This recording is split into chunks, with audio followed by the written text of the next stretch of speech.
თურქეთის კლას აღმოაჩენთ ჩრდილოეთ კვიპროსზე, ყატარში, აზერბაიჯანში, ერაყში, სირიაში, ლიბიაში და წარმოიდგინეთ სომალიშიც. თურქეთმა აირჩია სტრატეგია, რომელიც ბოლომდე ევროკავშირის პოზიციასაც არ გავს და არცივით ნეიტრალური ქვეყნების მიდგომას, რომლებიც არც ანტირუსული პოლიტიკით გამოირჩევიან და არც პროუკრაინული. თურქეთმა მოძებნა ბალანსი, თუმცა აქვე უნდა აღნიშნო ის ფაქტი, რომ ამ ბალანსის დაჭერა თურქეთს შეეძლო და შეუძლია, განსხვავებით ჩვენგან ან ევროკავშირისგან.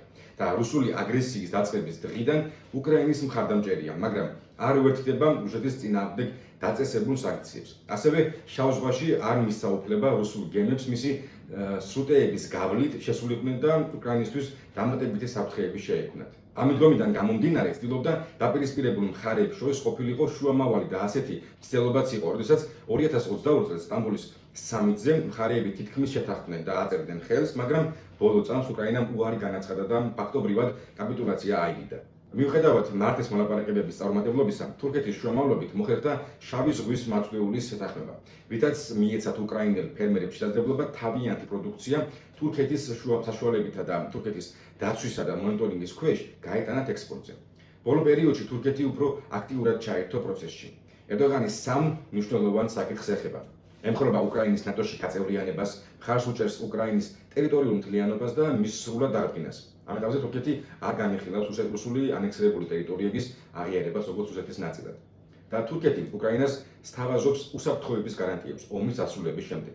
ერდოღანის მსგავსმა დიპლომატიურმა მიდგომამ თურქეთის ეკონომიკას დაეთყო და ის გაიზარდა.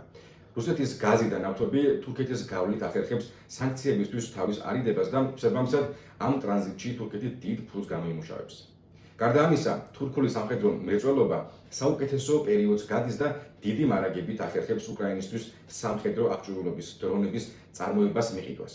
ომის დაწყებიდან მალევე ფინეთმა და შვედეთმა გამოთქვეს სურვილი, რომ ნატოში გაწევრიანებულიყვნენ, რასაც გარკვეული პერიოდი თურქეთი ბლოკავდა. ასეთი მოცემულობა მოწონდა რუსეთს, თუმცა თურქეთი დაიყოლიეს ნატოს წევრებმა და გაცხადებული უარი თურქეთმა უკან გაიწვია. ამავდროულად ერდოღანი ასრულებს შუამავლის როლს უკრაინასა და რუსეთს შორის პატიმრების გათვლასთან დაკავშირებით, რაც წარმატებულად ხორციელდება. მას შემდეგ, რაც რუსულ-ამერიკული შეხვედრა ჩაინიშნა საუდის არაბეთში, ზელენსკი იმავე დღეს ჩაფრინდა თურქეთში და შეხვდა ერდოღანს. პრესკონფერენციაზე ერდოღანმა მტკიცე მხარდაჭერა გამოუცხადა ზელენსკის და მხარი დაუჭირა უკრაინის ევროკავშირსა და ნატოში გაწევრიანებას. ასევე მხარდაჭერა გამოხატა ყველა იმ ტერიტორიის დაბრუნებასთან დაკავშირებით, რაც რუსეთს უკანონოდ აქვს დაკავებული 2014 წლიდან დღემდე. ასევე ერდოღანი თვლის, რომ მოლაპარაკების მაგიდასთან უკრაინა და ევროკავშირიც უნდა მონაწილეობდნენ. ეს იყო გზავნილი ვაშინგტონისთვის, რადგან ყველა ჩამოთვლილ პუნქტთან დაკავშირებით ტრამპის ადმინისტრაციას მნიშვნელოვნად განსხვავებული პოზიცია უკავია. მიუხედავად, რომ თურქეთი ყოველთვის მხარს უჭერდა უკრაინის ტერიტორიულ მთლიანობას, ერდოღანის მსგავსი მკაფიო პოზიცია და დემონსტრაციულად ამის დაფიქსირება მნიშვნელოვანია როგორც ზელენსკისთვის, ისე თურქეთის მომავლისთვისაც.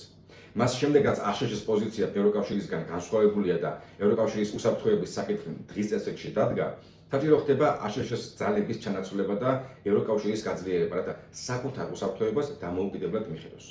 სწორედ აქ ჩნდება თურქეთი და მისი სამხედრო სიძლიერე, მათ შორის გამოსვლი ჯარისკაცების საჭიროება. ერდოღანის დემონსტრაციულობას აქვს 4 ძირითადი მიზეზი.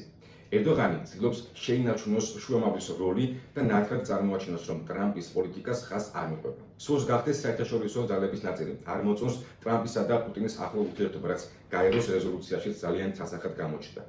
მოულოდნელად ერთ მხარეს რუსეთი და აშშ აღმოჩნდნენ, ხოლო მეორე მხარეს ევროპა, კანადა და სხვა ტრადიციული მოკავშირეები. თურქეთს არ სურს რუსეთის ყოფნა შავ ზღვაში და მისი გაძევებისთვის ყველა შესაძლო ხერხს მიმართავს. იმის როგორც უკრაინის ტერიტორიის მხარდაჭერა სწორედ აქედან მოდის, თუმცა მხოლოდ ეს არ არის მიზეზი. თურქეთს სჭირდება მნიშვნელოვანი ბეკეტები ევროკავშირთან მიმართებით. 2024 წლის მონაცემების მიხედვით ნატოს წევრებს შორის ყველაზე მეტი სამხედრო პერსონალი ჰყავს აშშ-ს, ხოლო მეორე პოზიციას 9 მილიონამდე მოქმედი პერსონალით იკავებს თურქეთი. ევროკავშირის ამერიკის არასტაბილური და უკვე საშიში პოზიციიდან გამომდინარე, სჭირდება თურქეთის სამხედრო ინდუსტრია, ტექნიკით, პერსონალით, ხოლო თურქეთს სჭირდება ევროკავშირის წევრობა. აღნიშნულის თაობაზე ერდოღანი ღიად საუბრობს მსგავსი ურთიერთდახმარება მოხდება იმ შემთხვევაში, თუ თურქეთი გახდება ევროკავშირის წევრი. ამით კი მოგვარდება უსაფრთხოების გარანტიებთან დაკავშირებული პრობლემები და დემოგრაფიული კრიზისიც აღმოიფრხება. მსგავსი იდეას დიდი აღფრთოვანებით არ ხვდებიან ევროკავშირში, განსაკუთრებით საფრანგეთი და საბერძნეთი. თუმცა თურქეთის ჩართვა რომ გახდება საჭირო, ამას არ ვარყოფს არც ერთი მხარე. უბრალოდ ეძებენ ფორმას და გზებს, მიმართულებას თუ როგორ უნდა მოხერხდეს თურქეთთან ურთიერთობა. თურქეთის კვლას აღმოაჩენთ ჩრდილოეთ კვიპროსში, ყატარში, აზერბაიჯანში, ერაყში, სირიაში, ლიბიაში და წარმოიდგინეთ სომალიშიც. თურქეთმა გადამწყვეტი როლი ითამაშა ასადის რეჟიმის ჩამოგდებაში, იმით რომ მისცა აჯანყებულებს საშუალება უკან მოუხედავად წინ წასულიყვნენ. ერდოღანის მიზანი მხოლოდ ასადის რეჟიმის შეცვლა არ ყოფილა. ის ამ ოპერაციას მხარდაჭერით ცდილობდა ქურთული გაერთიანებებისთვის სიგნალის გაგზავნას, რომ ყველგან თურქეთი დახვდებოდა მათ. საერთოდ არ უნდა წასულიყვნენ. ქურთული შეიარაღებული ძალების ლიდერი, რომელიც ამჟამად ციხეში იმყოფება, მოუწოდებს თავის მხარდამჭერებს დაკარონ იარაღი და თავიანთი ბრძოლა პოლიტიკურ და დიპლომატიურ დონეზე განაგრძონ. ეს თუ საბოლოოდ მოხდა, იქნება ერდოღანის უდიდესი გამარჯვება და თურქული გავლენების განმტკიცება ყველაზე მძიმე რეგიონში, ახლო აღმოსავლეთში. თურქეთი არ ცდილობს ტერიტორიების დაპყრობას და თურქეთის იურისდიქციის ქვეშ მათ მოქცევას. არამედ თანამედროვე გაგებით იქცევა. ზრდის გავლენებს და ცდილობს მასზე დამოკიდებულებით ან მის მიმართ შიშით დაიმორჩილოს მისთვის საჭირო ტერიტორიები ან ხალხი. მსგავსად იქცევა აშშ, ირანი, ევროკავშირი, თუმცა ეს უკანასკნელი უფრო ეკონომიკური და იდეოლოგიური გაგებით.